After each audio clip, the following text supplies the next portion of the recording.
Hey guys, welcome back to the channel and to the MR2 project back here. In the last video, we talked about the state of the project and how I blew it up and how I had the engine rebuilt, and it's time to put it back together. So this is going to be the first clip in the process of actually reassembling the engine and getting it ready to go back in the MR2. So what we've got here is the Gen 4 3S GTE that was just rebuilt at the machine shop with, of course, all new bearings and that kind of stuff. But the good part is it's got forged rods and forged pistons now, so we should be able to run all the boost we would ever want within reason, or we're going to be able to run as much boost as the turbo can make if we are on E85. Down the line, I hope that we will be, but for now we're going to be on 91 octane, running about, I don't know, 14, 15 PSI, and just enjoying this car for the season and hitting the local cars and coffees and the cruise nights and just having a lot of fun with this really fun car. So first project was or is to install the cam seals. So the machine shop just delivered it to me loose like that, and he said be sure and change the cam seals because they were leaking. And so I got new cam seals here from Prime MR2, where I buy a lot of my stuff, and they get stuff shipped out to me super fast. So got one of the cam seals here, brand new OEM stuff here, nice and goodness here. Time to put that guy in, so I'm going to use a little bit of this grease right here to just lube up the outside and the inside of this guy, and hopefully he just pushes right in there. If not, I'm going to get a big socket and try to push him on there, so let's do that. So I'm just using some, I think this is axle grease. I've had this tub of grease around for years, and I kind of just use it for everything. This guy should go right in here, hopefully without too much trouble.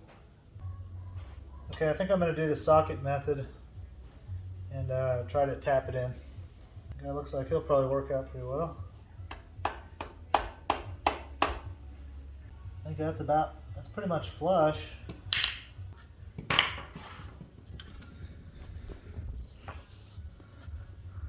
So that's how it's sitting, and I'm going to say that's probably good.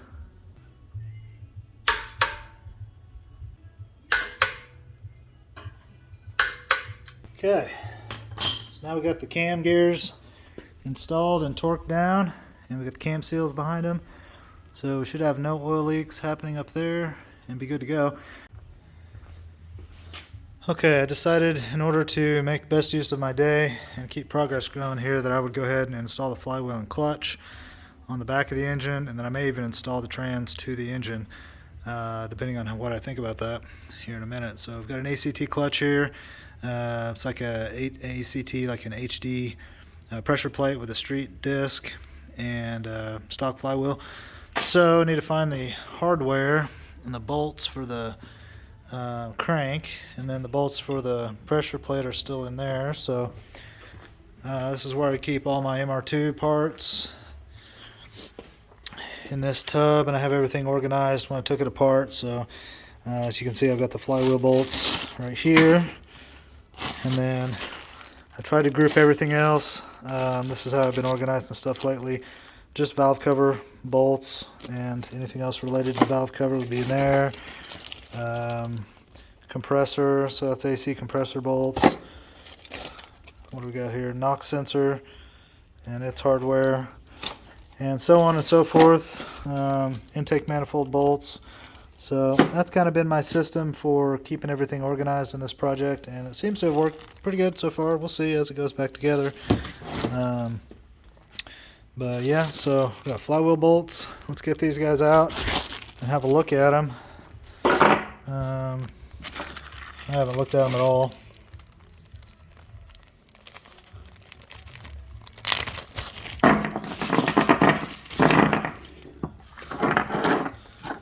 So they're looking pretty grungy. They got some old sealant, or this might be some sort of factory Loctite in there. So I think I'm going to wire wheel these just to get all that grunge out of there, and then I'll do a little Loctite on them, and then we'll torque them down to spec, which I need to look up the spec and find out what that is. And then for Loctite, all I've really got is Thread Locker Red. So I've been using this stuff on various things, and it's been okay. It's not been a problem to get stuff back apart, but it has held everything together, so we'll probably use that. But I think the next step is just get these guys cleaned up and get the flywheel on there and look up torque spec.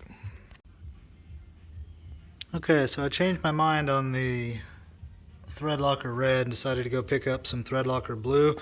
Did some Googling on that and got a little scared about using the red because some people say they use it and it's no problem. And I've used it and taken apart stuff with no problem.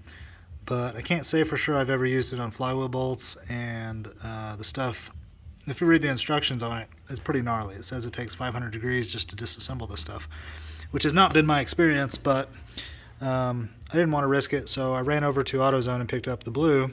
Well,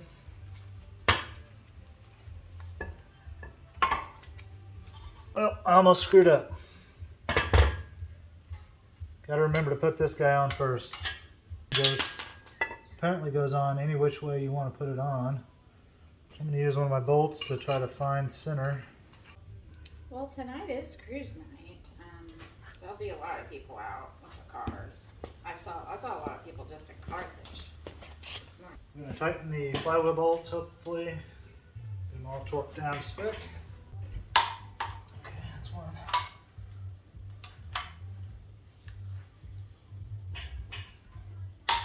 Two. 4. Okay, so we got all that torqued and I feel good about it. Problem now is I can't find my Toyota clutch alignment tool today. So what I did find out was that this socket here will slide right down through the splines, and it's pretty tight. It's the closest one I got anyway. So potentially I could use that as a clutch alignment tool. So I'm going to take some rough measurements and just see if things are as close as my eyeball says they are. I think that's pretty daggone good. I think I'm going to go with that. That's really good. I'm pretty happy with that. I think this is going to work. So we're all sucked up and flush. Now I just got to torque those, and clutch job should be done. Alright guys, sorry I didn't film all that. Got a little bit carried away there and wanted to make some progress real quick before we head out for the first cruise night of the year over here in our town. So we're kind of loading up and getting ready for that in a minute. So I got in a little bit of a hurry, but I went ahead and stabbed the trans on. Did that by myself and it went really easy. For some reason this is the easiest trans to stab that I've ever stabbed. Every time I've done it now it's just gone super easy, like surprisingly. I just manhandled that dude right on there. No alignment problems ever. So anyway, she went on, got all the bolts in, and jacked it up and set it down on the hydro table here.